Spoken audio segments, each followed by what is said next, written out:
এ যেন এক নজিরবিহীন ঘটনা। আপনারাও দেখলে অবাক হয়ে যাবেন। যদিও কোনো কর্মই ছোট নয়, তা আরও একবার প্রমাণ হয়ে গেল। সামনেই আলু চাষের সময়। এখন মানুষ খুবই ব্যস্ত, কারণ এই সময় পরিশ্রম করলেই পাবে পরিশ্রমের ফল।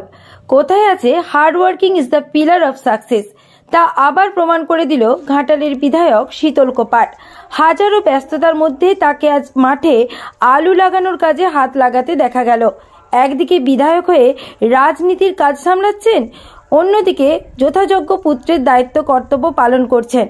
বিধায়কের মন্তব্য, একদিকে তিনি যেমন একজন রাজনৈতিক নেতা, অপরদিকে তিনি একজন কৃষকের ছেলে। দেশের প্রতি তার যতটা দায়িত্ব কর্তব্য রয়েছে, পিতার প্রতি পুত্রেরও ঠিক সেই রকম দায়িত্ব কর্তব্য রয়েছে, আর তিনি সেই কর্তব্যই পালন করছেন। একদিকে যেমন এসআইআরের কাজে মানুষকে সহযোগিতা করছেন, অন্যদিকে যথাযোগ্য পুত্রের কর্তব্য পালন করছেন। একজন বিধায়কের এই কর্মকাণ্ড সত্যিই প্রশংসনীয়, যা আগামী প্রজন্মকে শেখাবে কোনো কাজই ছোট নয়। ক্যামেরার মুখোমুখি হয়ে কি বললেন বিধায়ক, চলুন শুনে নেওয়া যাক। আপনারা দেখছেন ঘাটাল লাইভ টিভি।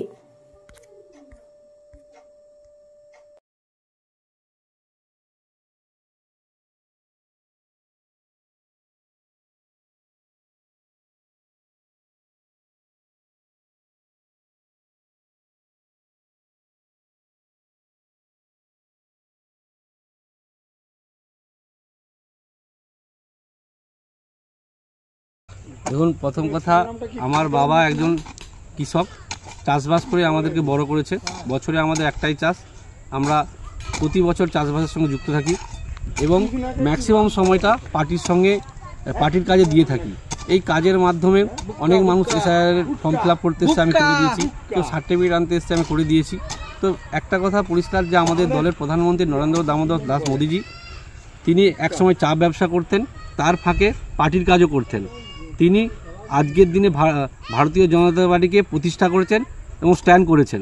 তো সেই জায়গায় আমাদের দলের নীতি আদর্শ মেনে মোদিজিকে সামনে রেখে আমরা এগোতে চাই।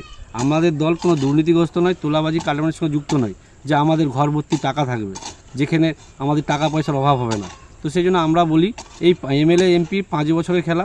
আজকে এমএলএ আছি, কালকে নাও থাকতে পারি, কিন্তু আমরা কৃষক পরিবারের ছেলে, অতএব চাষবাসই আমাদের কাজ, চাষবাস আমাদের করতে হবে, আর এইভাবে আমাদের জীবন কাটাতে হবে।